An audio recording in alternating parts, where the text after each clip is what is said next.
welcome everybody. I'm Chester Elton. I'm the co-author of Leading with Gratitude and Anxiety at Work, and I'm really excited to introduce you to our new little book club. As authors, my co-author Adrian Agostic and I, we get books in the mail all the time, and we get the pop-ups from Amazon and from Barnes and Noble and Audible. And if you're like me, you've got a stack of books next to your bed, right? That big stack. And you think, well, what am I going to put at the top of the stack? So I've been a part of other book clubs and stuff, and they'll recommend like 3 or 4 or 5 books. And I'm thinking that's too much for me to handle. So what I want to do is once a month, right around the middle of the month, like we're doing in February here, is to recommend one book to put at the top of your stack. And the book that I'm going to recommend to you is one that just was published last month. And it's called The Good Life by Bob Waldinger and his co-author, Mark Schultz. You've maybe heard about this. It's been kind of everywhere. And I've been looking forward to this book for quite a while. I got introduced to Bob in a leadership group that we have with Marshall Goldsmith. It's called the 100 Coaches. It's a great group of just really interesting people. And Bob had talked about this book coming up. Well, previous to that, I had watched his TEDx talk. Now, he's got a TEDx talk because he's the curator and the director of the Human Development Group at Harvard. This is a study on human development that's been going on for over 80 years. It started with about 300 or 285 students at Harvard in the 1930s, and then was supplemented by another group of about 300 young men in the poorest part of Boston. So you can imagine, starting in the 30s, they're sophomores, many of them have passed on. The thing is, the study has incorporated their kids, their grandkids, and even some of their great grandkids. And what they wanted to find out is, what is the secret to a long, happy, and healthy life? So the TEDx talk is 12 minutes. I really highly recommend that you go take a look. It'll really get you excited about the rest of the research that he publishes in The Good Life, right? And I love this. Lessons from the world's longest scientific study of happiness create a more meaningful and satisfying life. So if I were to ask you, what do you think, the secret to a long, happy, and healthy life would be, we'd probably get a lot of different answers. He kicks off the book by saying they surveyed a bunch of millennials and said, what do you think would create a long, happy, and healthy life for you? 80% said, if I were rich, that would guarantee my happiness. 50% of them said famous. So you think rich and famous, right? That would be the pathway to happiness. Well, I think we've all seen lots of rich and famous people that don't end up being all that happy, right? The answer might surprise you and it might not. The answer from all these hundreds of thousands of data points, because every year they'd go interview these people and they wouldn't just say, hey, how you doing, right? They'd have like 200 questions they'd ask them. They'd observe them. They'd get their medical records, their checkups, their blood samples, their brain scans. Trust me, this is a ridiculously detailed study, right? And again, it's over 80 years old. Well, it kind of boiled down to really one thing. It was deep and meaningful relationships. Isn't that interesting? That if you had deep and meaningful relationships, when you got sick, you weren't sick for as long. You didn't get sick as often. When you were in pain, the pain didn't last as long.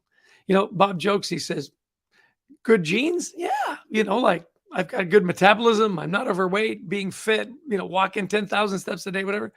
Look, I'm not saying don't do that. I'm saying if you think that's the roadway to a long, happy, and healthy life, you've missed the beat. It's deep and meaningful relationships. Well, there's all kinds of chapters in here. I want to give you a couple of the headings. It's he talks about being really diligent. So what makes a good life? The overview. Then he talks about why relationships matter. People that have partners and are married and so on tend to have a higher happiness index, right? People that are part of groups, whether it's a meditation group, a yoga group, a sports group, churchgoers tend to be happier because there's a group around them, right? Place where you develop deep and meaningful relationships. Well, he talks about being very intentional in your relationships. And I'll tell you, it's really interesting. We interviewed Bob. I always say we because my co-author is Adrian Gostick. We kind of do everything together. He said, you've got to be very intentional about your relationships. He says, I look at my calendar and I say, who am I having breakfast with? Who am I having lunch with? Who am I having dinner with? Who haven't I talked to in a while? Who should I text? Who should I call? Who should I write a letter to? And you think, well, that's a lot of work. It's actually not. When you think about how long it takes you to text somebody, he says, be very intentional about your relationships. Don't let, 3, 4, 5 years go by before you connect with people. Relationships are important. And it says it's surprising how we'll think, oh, they don't want to hear from me, how they always want to hear from you. Well, this little book club is not going to last, 30 minutes. I'm going to keep it to probably around 10. So there's the QR code, by the way. If you want to order Bob's book, go ahead and scan that. I highly recommend it. It's doing very well on Amazon. And there's a little entry here that I want to read to you. It's kind of interesting. He says, one of the things that robs us of happiness is we compare ourselves to others. I love this line. He says, as the old saying goes, we are always comparing our insides to other people's outsides. And how often we're trying to please people that we don't really know, probably don't even really care about or even like. And yet it's important that we impress them, right? We're comparing our insides to other people's outsides. And then this other one part that I want to read to you that just really struck me. He said, the good life is a complicated life for everybody. He said, life, even when it's good, is not easy. There simply is no way to make life perfect. And if there were, then it wouldn't be good. Why? Because a rich life, a good life, is forged from precisely the things that make it hard. Isn't that a wonderful way to call it? We say, oh, we want an easy life. We want a perfect life. We want the Instagram life. We want the Facebook life where everything is fabulous. Our vacations are all spectacular. Our kids are all brilliant. Our hair is all, well, maybe not the hair thing. The point is that he says, look, it's the trials we go through, the hard times, when people that we care about most and care most about us bring us through those hard times, those deep and meaningful relationships. Well, it goes into all kinds of depth. There's worksheets in here. There's little calendars for you to put things together. I'm telling you, I can't tell you how much I love this book. Give yourself a chance to treat yourself to first the TEDx talk and then the book. And by the way, I love the audiobook. I Bob and Mark, they read the chapters. And Bob has this wonderfully soothing voice that I think you'll really enjoy. Not only is he a therapist and a counselor and a teacher at Harvard and so on, he's also a Zen Buddhist priest, like as if he wasn't cool enough already, right? So when he talks about meditation and he talks about taking time for yourself and so on, I know that you'll love it. I hope you put it on the top of the stack. And by the way, little self-serving, I hope that one of my books ends up at the top of your stack. Leading with Gratitude, Anxiety at Work. You can find all our works on our website at thecultureworks.com, who is our official sponsor of Top of the Stack Book Club.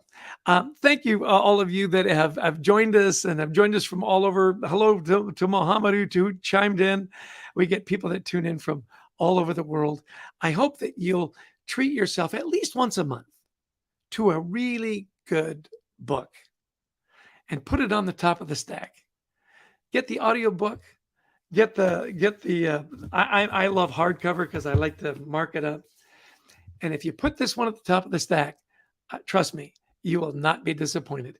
It's The Good Life, Lessons from the World's Longest Scientific Study of Happiness, Create a More Meaningful and Satisfying Life by Robert Waldinger and Mark Schultz. Well, that's my story. I'm sticking to it. I hope you join me next month for the next book that you can put on the top of the stack. Drop me a note. Follow me on LinkedIn. I'd love your feedback on our book club, on the stuff that we post. We have a wonderful gratitude journal that we post twice a month as well. Come into our community. Give us some feedback. Tell me what your favorite book is. What book is at the top of your stack this month? And I hope to see you again next month. All the best. I hope you have a good life. In fact, I hope you have a great life. And that's my story. Take care. I'll see you next month. Cheers.